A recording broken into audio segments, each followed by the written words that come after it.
Hello friends, simple stress and strain के first 2 videos में हमने स्ट्रेस एंड स्ट्रेन के बेसिक कंसेप्ट को समझा था। फिर सिंपल स्ट्रेस एंड स्ट्रेन के थर्ड पार्ट में हमने एक्सटेंशन ऑफ बार की बात की थी। एक सर्कुलर टेपरिंग बार के अंदर एक्सटेंशन क्या होता है उसके फॉर्मूले को ड्राइव किया था। रेक्टेंगुलर टेपरिंग बार के अंदर जो एक्सटेंशन होता है उसको हमने ड्राइव किया था। और सेल्फ वेट के कारण, किसी भी बार के सेल्फ वेट के कारण जो इलोंगेशन होता है उसकी बात की थी।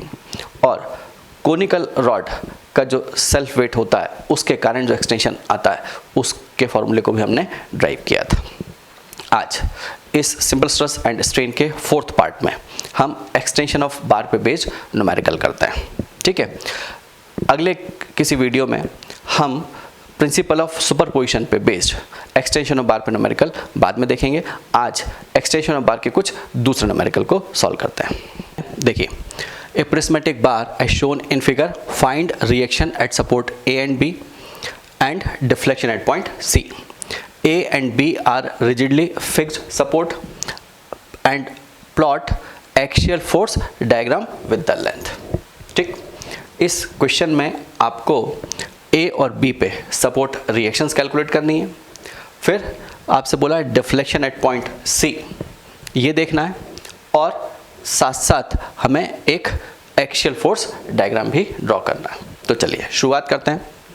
ये एक बार है जिस पे एक्सियल डायरेक्शन में फोर्स P लग रहा है, दोनों एंड फिक्स्ड है। लेकिन एक्सियल फोर्स P लग रहा है तो हॉरिजॉन्टल रिएक्शन भी सिर्फ एक ही इंड्यूस होगी एक एंड पे। तो यहाँ पे RA बोल दिया मैंने, यहाँ पे RB बोल दिया। ठीक है, अब यहाँ पे मैंने टेंसाइल एज्यूम कर लिया, यहाँ पे कंप्रेसिव एज्यूम कर लिया। क्योंकि इधर टेंसाइल फोर्स, इस पे कंप्रेसिव फोर्स लग रहा है तो इसलिए मैंने इस रिएक्शन को कंप्रेसिव एज्यूम कर लिया। और यहाँ पे टेंसाइल लग रहा होगा तो ये इधर फोर्स लग रहा है, मतलब मैंने इस एंड पे एक टेंसाइल रिएक्शन एज्यूम कर ले। आप चाहें तो अपोजिट भी कर सकते हैं, वो ऑटोमेटिकली साइन नेगेटिव हो जाएगा उसका। ठीक है, अभी बताता हूँ। पहले तो अपन शुरुआत करते हैं। तो देखिए, जब नंबर ऑफ रिएक्शन आपके पास 2 हैं, ठीक है, तो फिर 2 इक्वेशन चाहिए उनको कैलकुलेट करने के लिए। ठीक है, तो अब मैं आपको वो 2 इक्वेशन बताता हूँ। तो सबसे पहले तो हम एक हॉरिजॉन्टल डायरेक्शन में इक्विलिब्रियम इक्वेशन अप्लाई करते हैं। तो मैंने कहा summation of horizontal forces in x direction is equal to 0। तो मैंने लिखा sigma F X is equal to 0। ठीक है, टुवर्ड्स राइट फोर्सेस को पॉजिटिव, टुवर्ड्स लेफ्ट को नेगेटिव। ये minus R A negative direction में, ये प्लस पी और minus R B is equal to 0। Clear? तो यहाँ से इक्वेशन मिल गई, R A plus R B is equal to P. This is equation 1। अब देखिए, यहाँ पे ये ए और बी दोनों एंड फिक्स्ड हैं। तो फिक्स होने के कारण इस बार की लेंथ तो इलोंगेट होगी नहीं।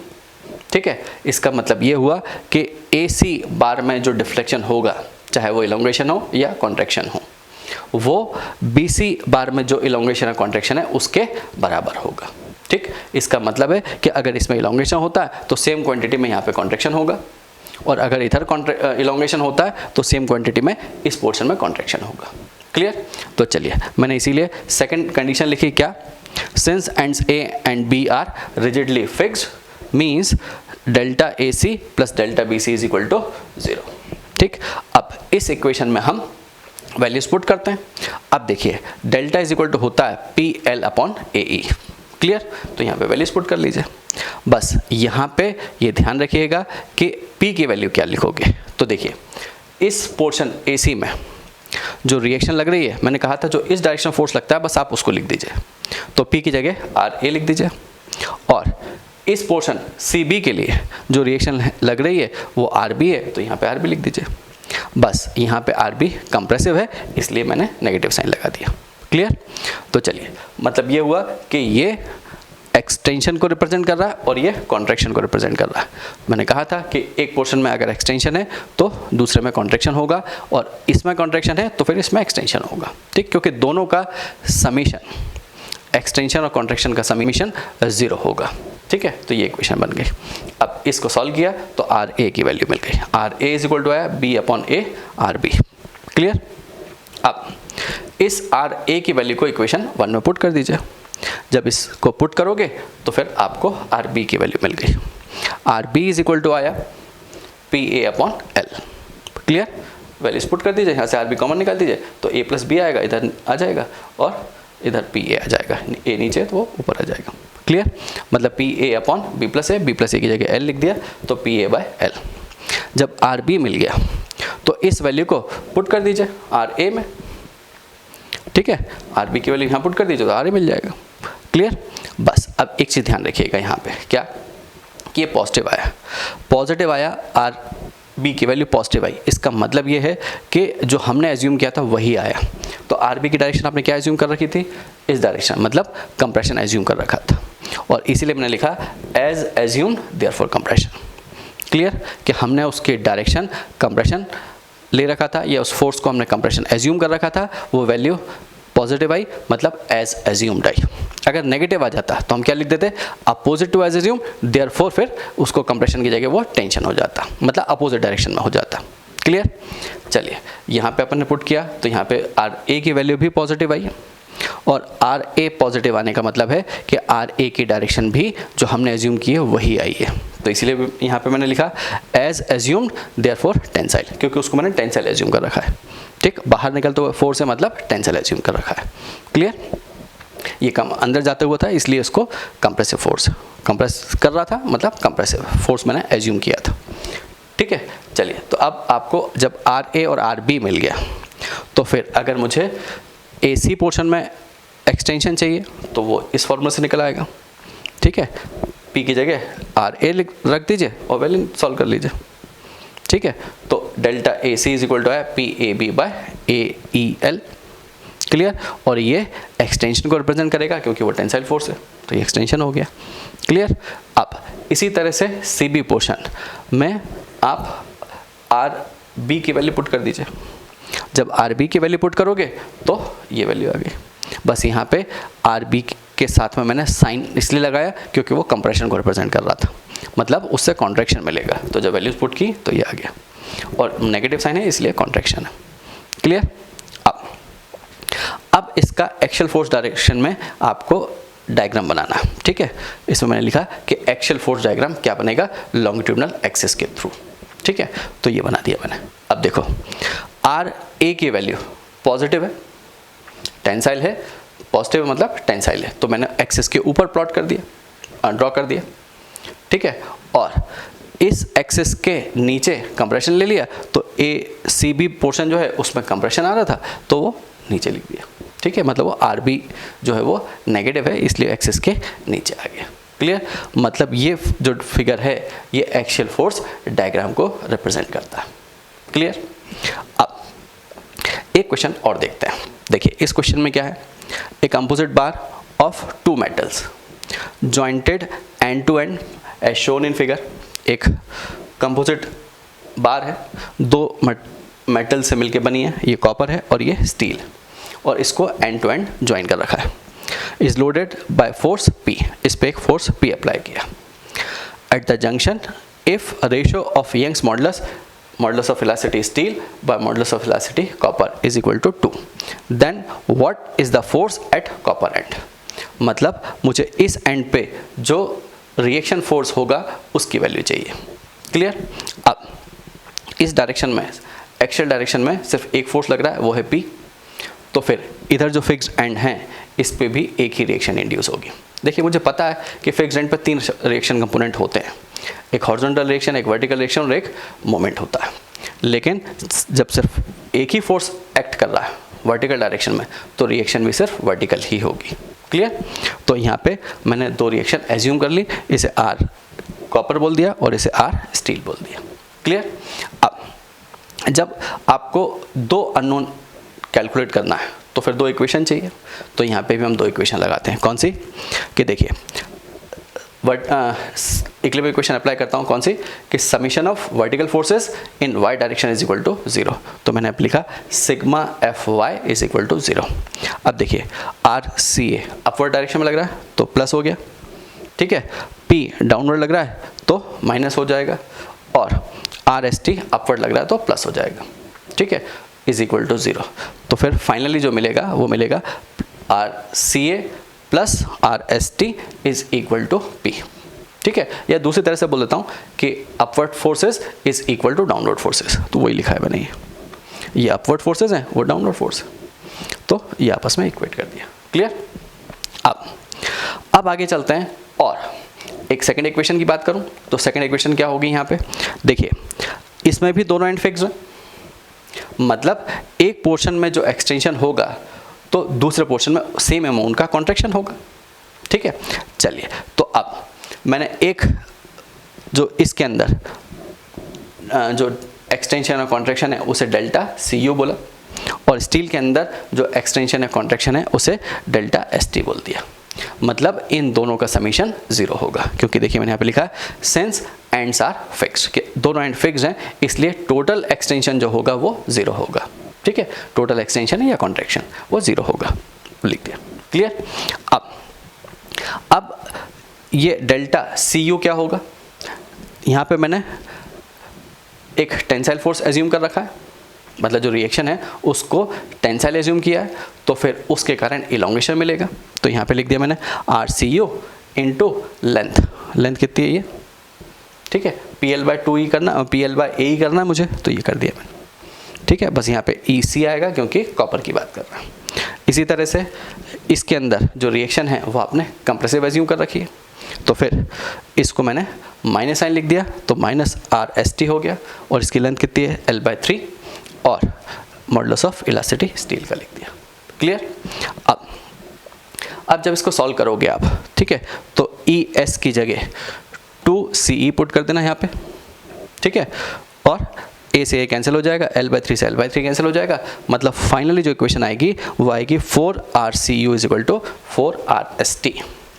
मतलब reaction in steel is equal to 4 times reaction in copper. Clear? ये इक्वेशन मिल गई। अब इस वैल्यू को इक्वेशन 1 में पुट कर दीजिए, 1 में पुट कर दीजिए तो आपको रिएक्शन फोर्स कॉपर में निकल आएगा। क्लियर? तो RCU = आया आपके पास P/5। समझ में आया?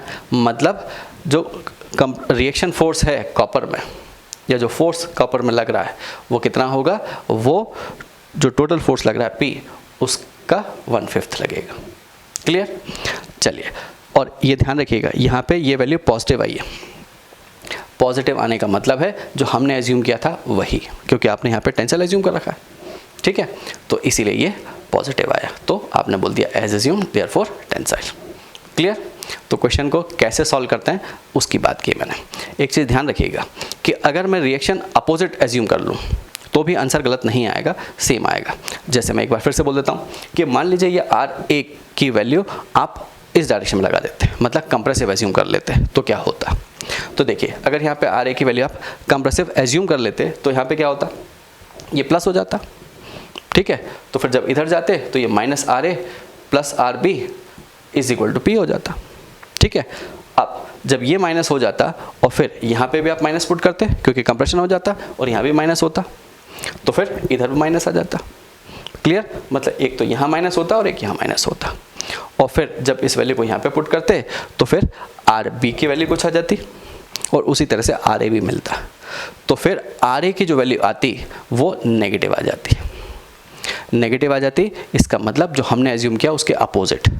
तो फिर यहाँ पे लिखते opposite to as assume therefore tensile, क्योंकि आपने उसको कंप्रेसिव एज्यूम कर रखा था, तो फिर हमने जो एज्यूम किया उसके अपोजिट आया, मतलब वो टेंसाइल हो जाएगा, मतलब इस डायरेक्शन में लग जाएगा। तो सीधी सी बात है, हम रिएक्शन कोई भी एज्यूम करें फाइनल आंसर सेम आएगा। ठीक, अगर आप सही साइन कन्वेंशन फॉलो करते हो तो। क्लियर? चलिए 1-2 क्वेश्चन और करते हैं।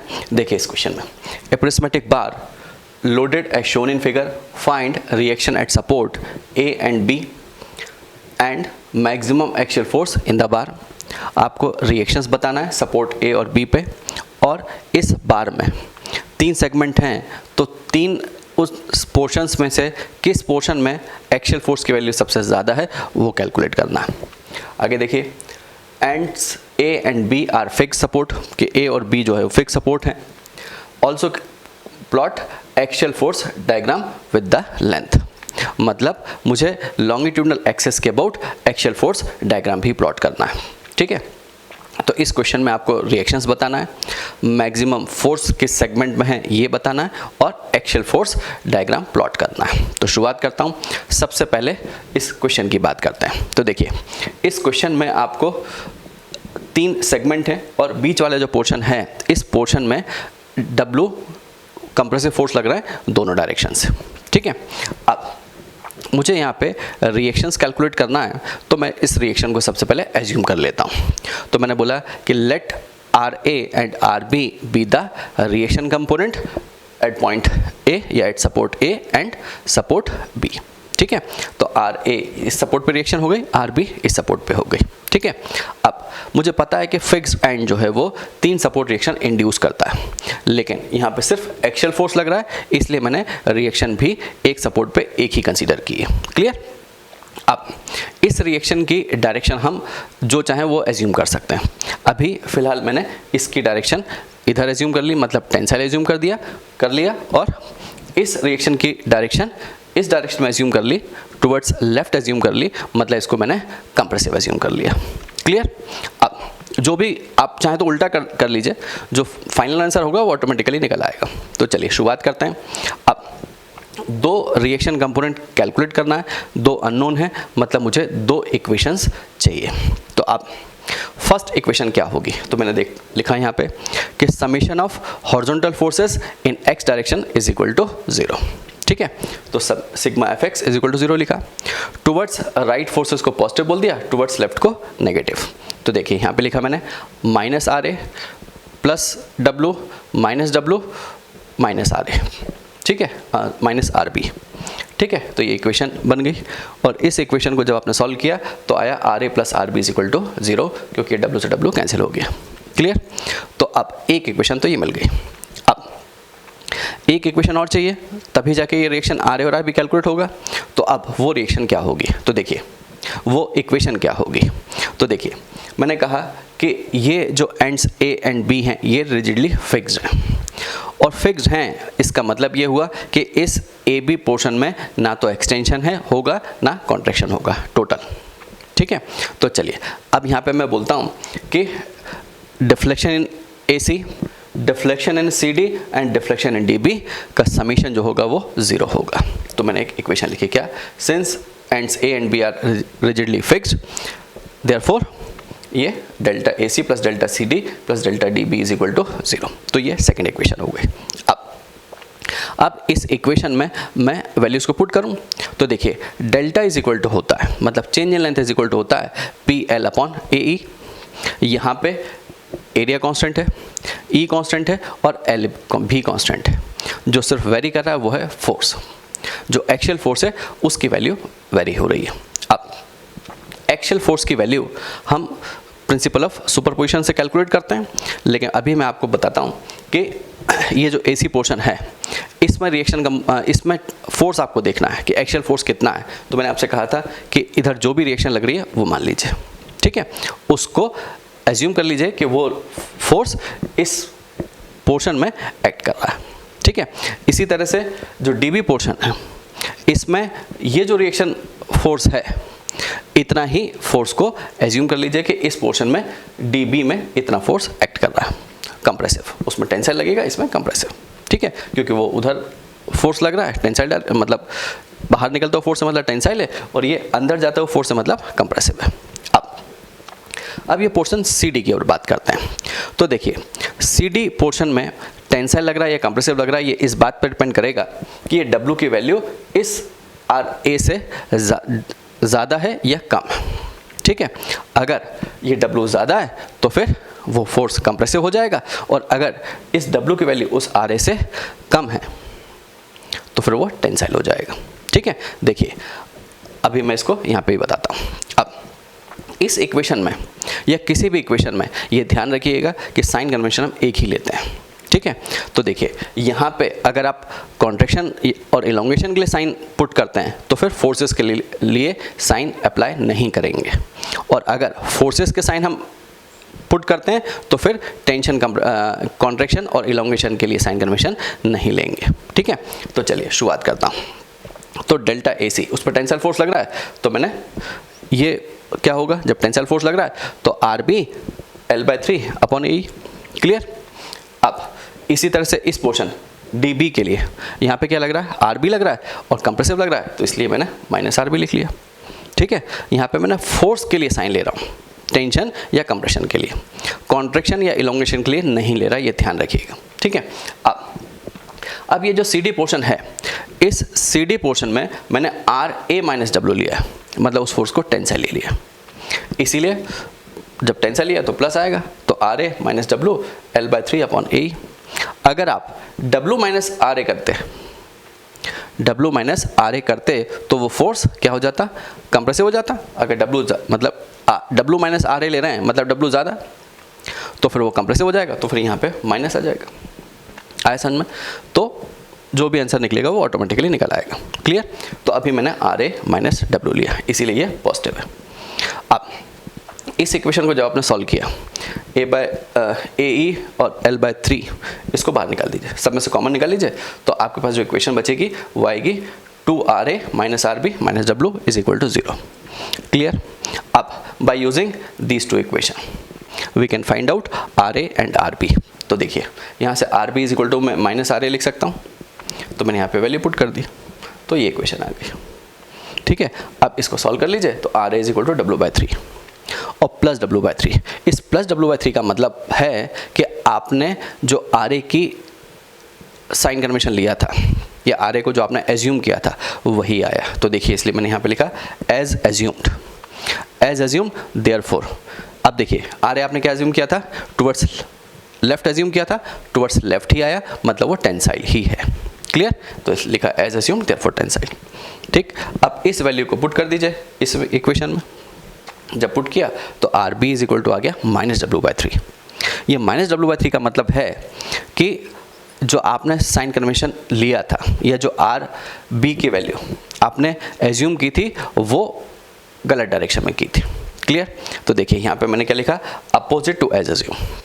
अपोजिट टू एज एज्यूम का मतलब है आपने टुवर्ड्स लेफ्ट ले रखा था, मतलब वो टुवर्ड्स राइट है, तो इसीलिए लिखा है मैंने देयरफॉर टुवर्ड्स राइट, और टुवर्ड्स राइट होगा मतलब वो टेंसाइल हो जाएगा, क्लियर। इसलिए लिखा है देयरफॉर टेंसाइल, क्लियर। तो फिर किस तरह से हम फोर्स को एज्यूम करते हैं, प्रिंसिपल ऑफ सुपरपोजिशन कैसे अप्लाई करते हैं, मैंने उसकी बात की, ठीक। बस इतना ध्यान रखिएगा कि इस इक्वेशन में या किसी भी इक्वेशन में साइन कन्वेंशन सिर्फ एक ही क्वांटिटी के लिए लिया जाता है, ठीक है। जैसे यहाँ पे या तो आप इलोंगेशन कॉन्ट्रैक्शन के लिए साइन लीजिए या फोर्सेस के लिए लीजिए, क्लियर। अब इसका एक चीज़ और पूछिए आपसे, प्लॉट एक्सियल फोर्स डायग्राम। तो एक्सियल फोर्स डायग्राम प्लॉट करने के लिए हम एक हॉरिजॉन्टल एक्सिस के ऊपर टेंसाइल ले लेते हैं और नीचे कंप्रेसिव फोर्स ले लेते हैं, क्लियर। अब AC पोर्शन में टेंसाइल आ रहा है और कितने का आ रहा है, RA मतलब W/3। तो टेंसाइल आ रहा है और W/3 तो मैंने ऊपर प्लॉट कर दिया, क्लियर। अब ये जो CD पोर्शन है, इस CD पोर्शन के अंदर फोर्स क्या आ रहा है, कंप्रेसिव, और उसकी वैल्यू कितनी होगी, W माइनस RA। तो W माइनस RA मतलब W माइनस W/3, तो ये वैल्यू होगी 2W/3, और कंप्रेसिव है इसलिए इस एक्सिस के नीचे ले लिया, क्लियर। अब जो लास्ट पोर्शन बचा DB, इस DB पोर्शन में क्या हो रहा है, टेंसाइल फोर्स एक्ट कर रहा है, और कितने का कर रहा है, इस RB के बराबर W/3, ठीक है। तो मैंने टेंसाइल फोर्स लग रहा है और W/3 का लग रहा है, मतलब एक्सिस के ऊपर आएगा। मतलब ये वाला जो डायग्राम है, this is axial force diagram along the horizontal axis, along longitudinal axis, clear. चलिए अब एक न्यूमेरिकल और करते हैं। तो देखिए मैंने यहाँ पे एक क्वेश्चन और लिखा, a prismatic bar of length L having mass density ρ is rotated in horizontal plane at constant angular velocity omega radian per second about an axis passing through one end, clear. कि एक बार है, इस बार को आप rotate करते हैं इस axis के अबाउट, ठीक है, किसी एक एंड पे जो एक्सिस है उसके अबाउट रोटेट कर रहा है, क्लियर। अब prove that deflection of the bar on account of centrifugal force is this. मतलब सेंट्रीफ्यूगल फोर्स के कारण जो टोटल इलोंगेशन ऑफ बार है वो ये है, और इसको आपको प्रूफ करना है। तो चलिए शुरुआत करते हैं। अब ये डिफ्लेक्शन ऑफ बार ही है, यहाँ पे जो इलोंगेशन ऑफ बार है वो सेंट्रीफ्यूगल फोर्स के कारण है, इसीलिए मैंने इस क्वेश्चन को यहाँ पे लिया है, क्लियर। अब सबसे पहले तो बात करते हैं कि सेंट्रीफ्यूगल फोर्स होता क्या है। तो देखिए सेंट्रीफ्यूगल फोर्स को हमने लिखा FC which is equal to mv²/r होता है। यहाँ पे v जो है वो लीनियर वेलोसिटी होती है, लेकिन मुझे एंगुलर वेलोसिटी दे रखी है तो v is equal to omega r होता है, ठीक है, लीनियर वेलोसिटी को अगर एंगुलर वेलोसिटी में आपको कन्वर्ट करना है तो डिस्टेंस से मल्टीप्लाई कर देते हैं। तो v equal to omega put किया मैंने, तो ये वैल्यू बची FC equal to m omega square r। Clear. अब मुझे किसी डिस्टेंस पे फोर्स चाहिए। देखिए यहाँ पे ये जो क्वांटिटी है ये r पे डिपेंड कर रही है, ठीक है, और r मतलब distance from this and change हो रहा है, मतलब यहाँ पे डिस्टेंस टोटल r, तो यहाँ से डिस्टेंस वेरी हो रही है। तो फिर जब वो r पे या डिस्टेंस पे डिपेंड करता है, मतलब सेंट्रीफ्यूगल फोर्स हर सेक्शन पे अलग अलग होगा, तो फिर वो कितना होगा उसकी बात करते हैं। तो मैंने लिखा कि centrifugal force FC at section XX is equal to m omega square x। Clear. यहाँ पे m मास क्या होता है, डेंसिटी इंटू वॉल्यूम, तो मास डेंसिटी इंटू वॉल्यूम की जगह मैंने a इंटू x लिख दिया। क्लियर। Area into length. तो चलिए जो टोटल सेंट्रीफ्यूगल फोर्स आया वो हो गया FCX is equal to rho a omega square x square. मतलब मुझे ये पता चल गया कि सेंट्रीफ्यूगल फोर्स डिस्टेंस के स्क्वायर पे डिपेंड कर रहा है। ठीक है, तो अब देखिए मुझे डेल्टा इज इक्वल टू पता है PL अपॉन ए ही होता है। यहाँ पे L, A और E कांस्टेंट टर्म है, सिर्फ वेरी क्या कर रहा है, फोर्स। अब अगर किसी भी सेक्शन पे फोर्स की वैल्यू वेरी हो रही है, देखिए यहाँ पे फोर्स की वैल्यू कितनी है, 0, क्योंकि x 0 है, और यहाँ पे x इक्वल टू L मतलब मैक्सिमम डिस्टेंस है, तो यहाँ पे फोर्स की वैल्यू मैक्सिमम होगी। ठीक है, मतलब centrifugal force section two section very कर रहा है। क्लियर। तो फिर अब जब सेंट्रीफ्यूगल फोर्स हर सेक्शन पे अलग है, मतलब हर सेक्शन पे डिस्टेंस जो चेंज इन लेंथ है वो भी अलग होगी, तो अब यहाँ पे हम एक एलिमेंटल डिस्टेंस dx कंसीडर करते हैं और उस dx के अंदर इलोंगेशन देखेंगे और फिर उसको x इक्वल टू 0 से लेकर x इक्वल टू L तक इंटीग्रेट कर देंगे। क्लियर।